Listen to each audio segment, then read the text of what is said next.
biggest mistake that brand new CISOs make over and over and over again. They feel that they're coming in to a new company and they need to prove themselves. They need to prove how good they are. And in their mind, the way you prove yourself is by drastically changing, modifying, and altering everything that's done to doing it your way. Welcome to Life of a CISO. I'm Dr. Eric Cole, your host, and we'll be taking you on a journey each week on what it takes to be a CISO and what are solutions that you can implement today if you are currently a Chief Information Security Officer or if you want to be one in the future. This is Life of a CISO.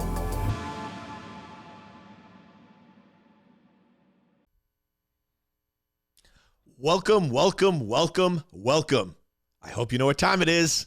It's time for Life of a CISO with yours truly, Dr. E is in the house. It's always an honor, always a privilege to be with you. I hope you are doing awesome and amazing. Now, one of the topics that have been coming up a lot and the questions I'm getting is, Eric, what do you do if you're a brand new CISO? Like, what is the first 90 days of being a CISO look like? Now, I just want to put this in context. I'm going to answer that question, but this really applies to everyone. If you're currently not a CISO and you want to be a CISO in 6 months, 9 months, 12 months, or 24 months, this is still really applicable because you could start doing these things today. These things will make you more effective as a security engineer.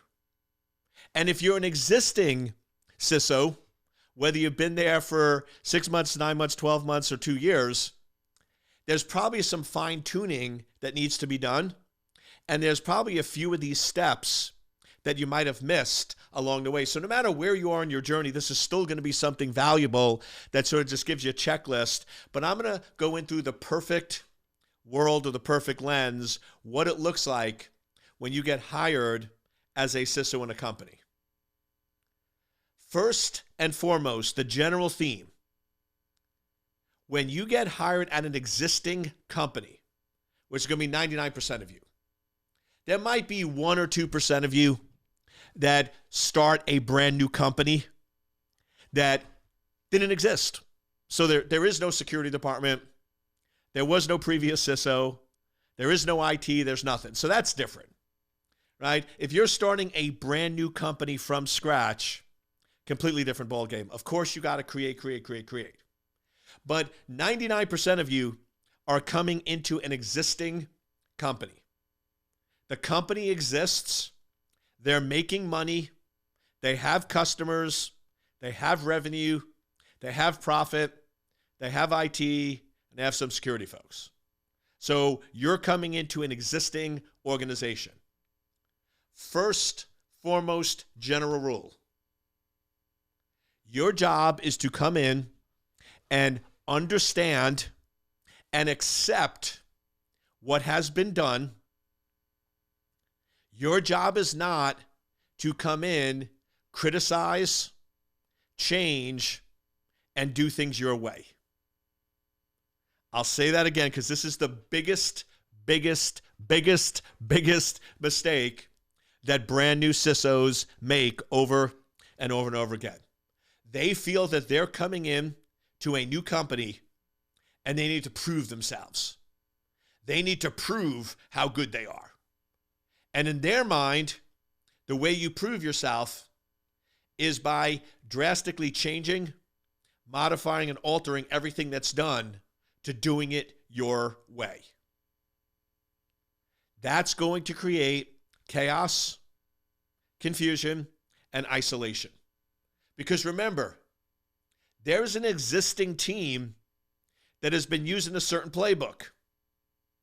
So if you come in without even reading the playbook, without even trying the playbook, without even saying whether you think it's good or bad, you just say, listen, because I didn't create it, that playbook is bad, and I'm throwing it away. And even though you might understand the business better than me, I don't care. I'm in charge, and I'm going to put in a new playbook. Now, it might not be that blatant in your mind, right? You might be going, Eric, I'm not doing it that way. But here's what you have to remember. That's how it's interpreted. No matter how nice or how kind or how much you sugarcoat it or how much you want to pretend that you're doing the right thing, if you're coming into an existing organization and you're not understanding the organization, if you're not spending at least 45 days to understand how they're currently doing things, why they made the decisions they did, and openly try to accept and look at their current way of doing business, then whether you realize it or not, that's exactly what you're doing. Because if you're coming in and saying, I don't want to understand, I don't want to know, no matter how nice and kind you say it, you're basically saying, I know better than you, even though you've been at the company longer, and I don't want to understand the business, it's my way or the highway. And that is a very, very dangerous way to operate. Couple of exceptions. If the company is in bad shape, they haven't really had security before, and they've suffered a major breach, and you're being brought in to repair or remediate that breach, yeah, things are a little different there. But even in that case, unless there's no security or at all, so there's been no security, no nothing, you're building it from scratch, that's different. But even in that case, shouldn't you understand the environment? Shouldn't you understand the business? Shouldn't you understand how things operate? So maybe you do a 15-day accelerated, but the point is, it's very, very dangerous and naive of you to come in and think that you know what's best for an existing organization when you have never worked at that organization. But Eric, I worked at other healthcare organizations. Yes, but this one is different. But Eric, I worked at other banks. Yes, but every bank is different. So I just want to overemphasize it because it's an area that usually gets new CISOs in trouble very, very quickly. Understand the existing environment. My recommendation is the first 45 days, now you can adjust it depending on how big or how small this company is. It could be 15, it could be 60. But your first 45 days at a company should be split between meeting with business units, meeting with executives, and meeting with the technical team. Whether it's security or IT, you want to understand the environment. I want to understand what each business unit does. I want to understand how the organization runs and operates. How do they make money? How do they pay the bills? How do they pay the employees? Where does their funding come from? By the way, I just want to be clear because I was out in Sacramento and I had somebody call me out going, Eric, you're always talking about sort of revenue and profit and all this, but what about government? What about public sector? What about nonprofits? I go, what about it? They're like, well, we don't have that. I'm like, yes, you do. They're like, no, we don't. I'm like, you're telling me that you don't have a budget. You're telling me that you don't pay employees. You're telling me that you don't have to manage expenses.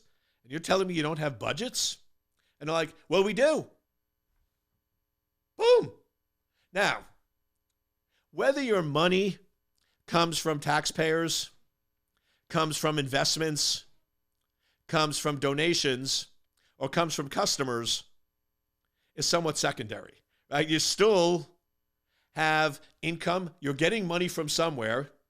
You have to meet certain financial obligations, right? And you have to have certain expenses in that process. So that's what you understand. Now, yes, you should absolutely know where your money comes from. So you should absolutely know, is it coming from local, state, federal government? Is it coming from taxpayers? Is it coming from investments in a nonprofit? Is it coming from donations? Is it coming from customers? That's important. But the point is, there's still a financial structure to any organization. And that is probably the other huge mistake that new CISOs make. First is they want to change everything right out of the gate. Danger, danger, danger. Second is they still believe that cybersecurity is a technical problem. It's not. IT, I would agree, is a technical problem.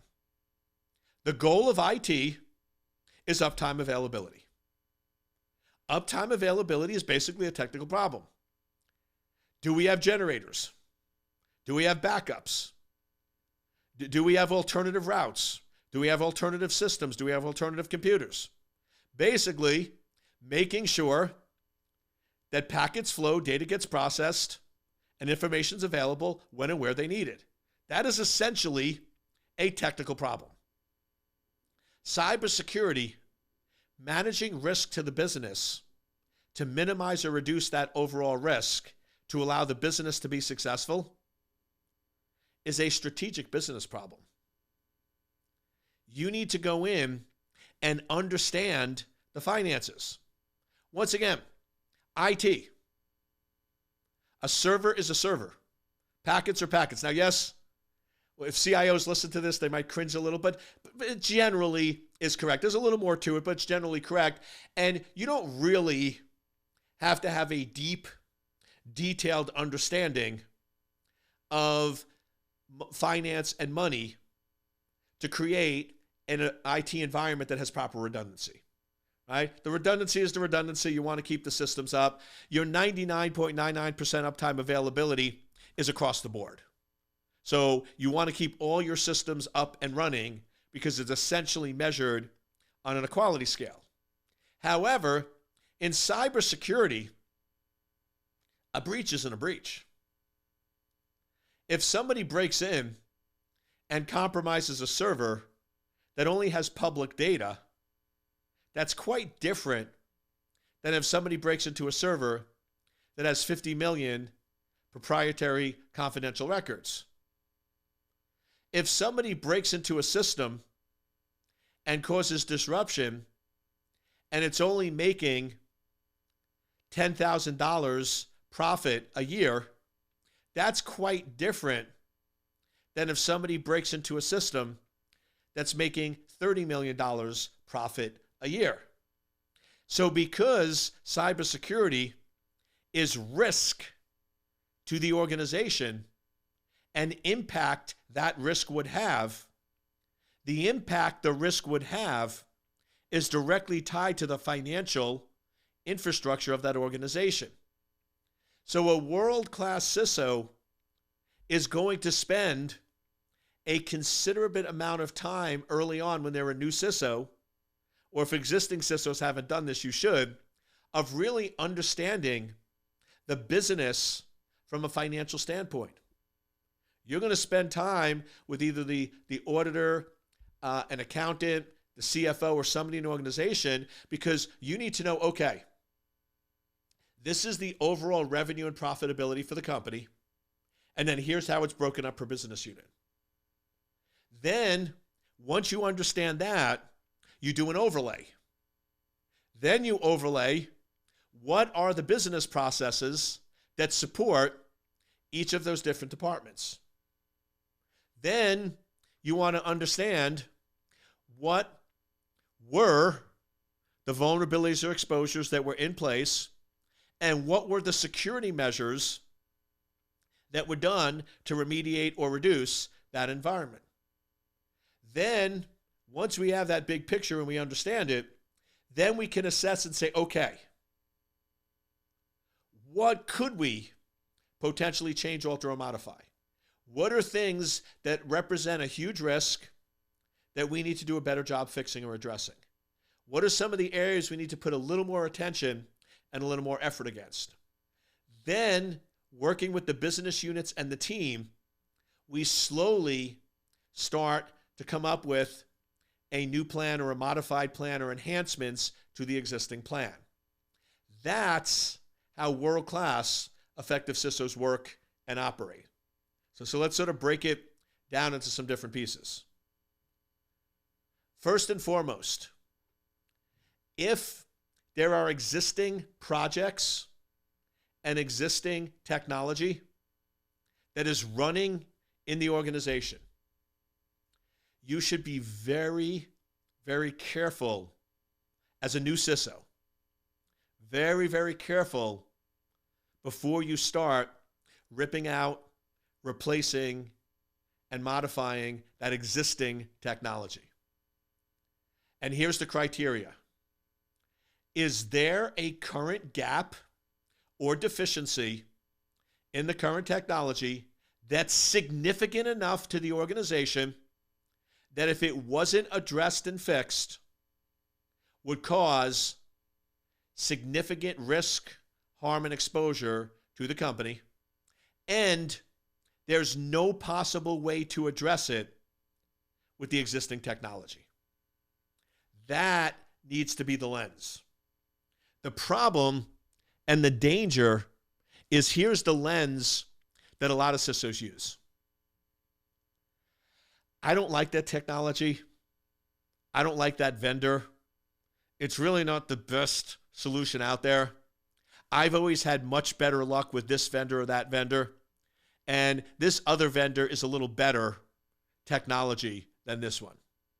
That's not a good lens, because you're letting your ego and your personal desires and opinions drive what the company should do. Now, let's be clear. If you were the CISO 3 years ago when they were deciding what SIM or what technology or what endpoint solution to put in place, you might have made a different decision. You might have picked a different vendor. But that's not either here nor there, because you weren't here 3 years ago. What you need to look at is the technology that's in place today good enough? Not whether I would have picked a different vendor. That's the danger zone. Because I see all these come in and go, well, I would have picked a different vendor, so I'm going to rip out all these old vendors. I'm going to put in the vendors that I like and the vendors that I chose. But here's the issue. You've just spent a ton of money. You just caused a ton of disruption. You just caused a ton of confusion. And your new solution isn't really that much better. A 1 or 2% difference on minor risks isn't worth the significant investment, time, change, and confusion that's going to be caused by doing such a thing. So we need to shift our minds of, okay, we inherited this. It might not be what we have done, but is it good enough? Is it a good enough solution for us to be able to accept and continue and move forward instead of trying to change, modify, and alter everything? So that's one area, existing technology that's done and complete. Very, very careful before you start ripping that stuff out. Second area, projects that haven't been complete. A tendency of new CISOs, which is once again, danger, danger, danger, but a tendency when a new CISO comes in is to put all existing projects that haven't been complete on hold. Any project that's currently in progress, let's put on hold till I, the new CISO, have a chance to evaluate it. Once again, danger, danger, danger. Causes a lot of frustration, a lot of confusion. Because guess what? What if it is the right solution? What if it is good enough? What if it should be done? The better option is, one of the first things I do is any area that we're spending money actively. So projects that we're in the process of, that if we continue are going to cost us a significant amount of money. I want to review those right away. I want to review those in light of what we currently have and current technology and say, is this really needed, and does this really provide value to the organization? If it does, continue. If not, before I kill it, I want to understand the logic behind making this decision. So I would sit down with the team and go, listen, we have all this current tech. This new tech is really just redundant. It's going to create a lot more alarms and alerts. We don't have the team or the staff to handle it. So it's really not going to help us or improve it. It's just going to cause a lot more noise, a lot more disruption, and cost us another $2 million that we can spend in another area. That's my assessment. But I recognize and understand you, my team, have more knowledge and more information here. So I want to understand, what am I missing? What am I missing on why was this decision made, and why, in light of what I just said, you believe we should still continue with this project? And then gather the data, gather the information, and see what they say. Now, what might happen, which I've seen this occur a lot when I've done CISO type work, is they go, Eric, you're absolutely right. The previous CISO was insistent on getting this technology in place. They seemed to have a relationship with the vendor and sort of like the vendor a lot. It seemed a little weird to us, but they're the boss, and they really wanted this technology in place. But we agree with you. It's not going to enhance anything. It's not going to add any value, and it's going to create a lot more confusion and chaos. Great. So we're all good with killing it. And then here's the key part of world-class CISOs. You make it very clear to the team, listen, right now, here today, every one of you have a vote. Every one of you have an opinion. Now, I'm not saying that your vote overrules everyone else's vote, and I'm not saying that you get to veto anything, but I just want you to know everyone has a chance to speak up. Now is the time. If you don't speak up now, you can't come up back later and point fingers. Because one of the things with security folks, sometimes, not all, right, and you've probably seen this in a laugh, is they like to say nothing in a meeting, and then after a decision is made, they like to go, that was a stupid decision. That shouldn't have been made. I'm like, you were in the meeting. You said nothing. You nodded your head. You didn't bring up any points at all that you had a concern. I gave everyone a voice, and you had a chance to speak up, and you chose not to.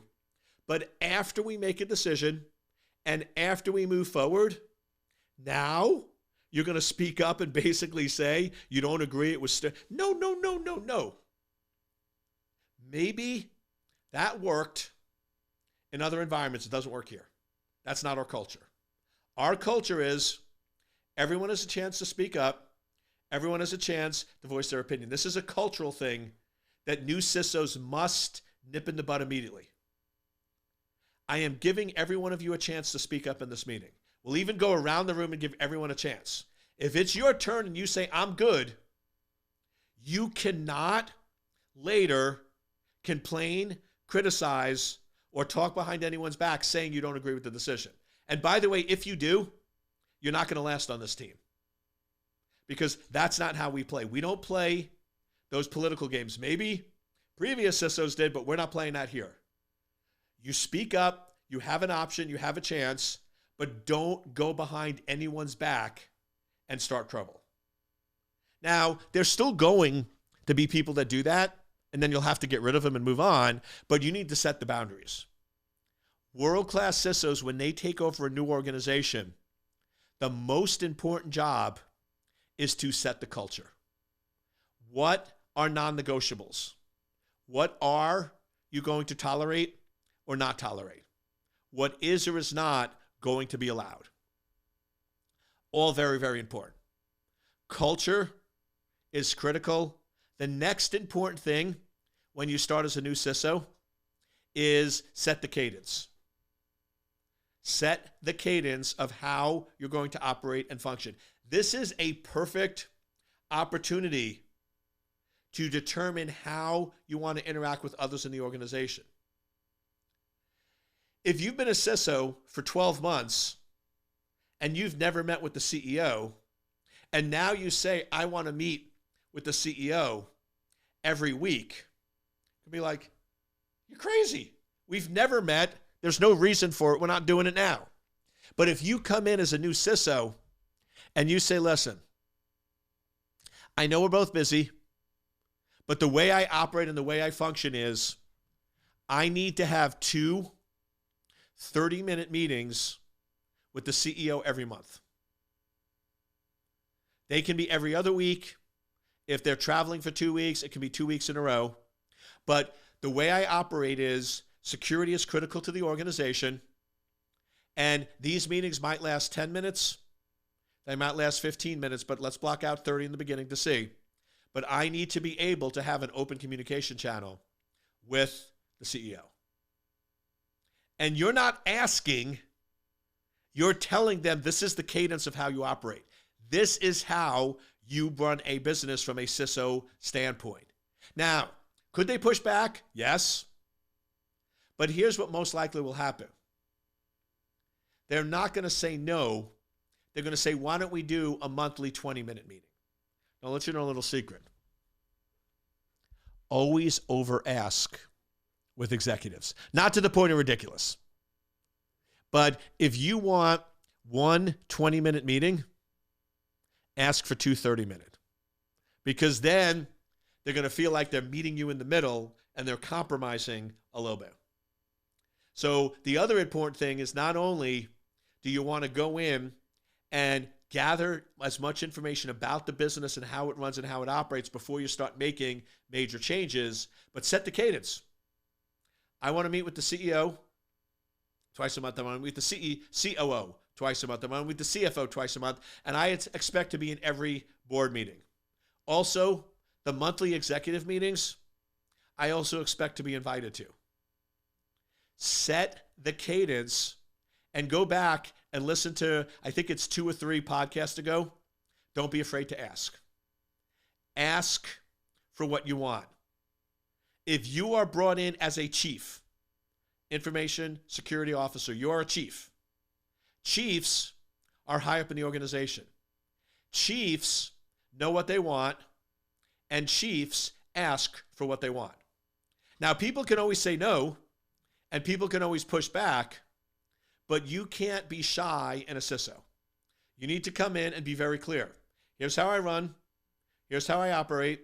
Here's how I perform my job. And I expect boom, boom, boom, boom, boom. Set the expectations and ask for what you want right out of the gate.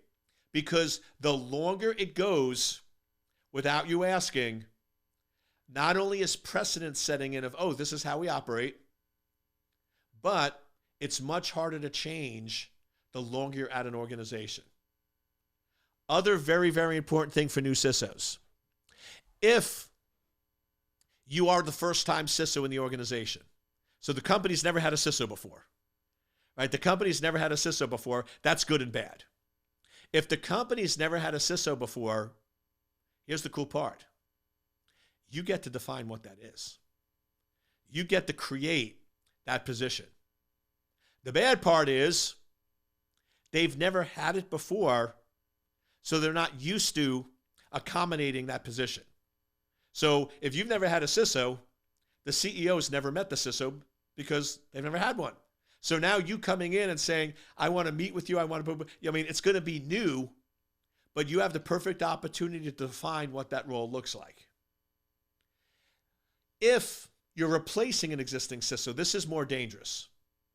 Because if you're replacing an existing CISO, you're inheriting what they created. And unfortunately, most times, not all, but most times, the person you're replacing wasn't really a CISO. They were either a placeholder, they were a world-class security engineer that was pretending to be a CISO, and they probably really didn't define the position the way it was. So the issue you have with that is if you now come in and say, I want to meet with the CEO twice a month. Eric, the existing CISO never met with the CEO. And they attended one of the 4 board meetings, not all 4. And you're saying you want to attend 4? You have to be prepared to push back and say, let me ask you a question. How effective was that existing CISO? Do you believe that CISO was top notch and you'd give them an A+? Because if you did, then I'll just do what they did. If you believe that they were the best out there and you just want an exact replica of what they did, I can start there. I'm promising you that's the best way, but I can start there. But my guess is there probably were some issues and problems. There probably was some communication links. You probably felt disconnected from the CISO. If those are true, could we try it my way for 6 months and see if we can fix some of those issues? So notice what I did. I sort of called them out saying, are you saying the existing CISO was out of the park, best you've ever seen? And they're probably going to say no. And then I've asked, okay, so do you agree with the previous CISO there were communication issues? Do you agree that there was a disconnect between the business and security? Do you believe with the existing CISO there were frustration points? And most likely they're going to say, yeah. So then, great. Would you like me to try to fix those? Because what I'm proposing is going to fix those issues and challenges you had with existing CISOs.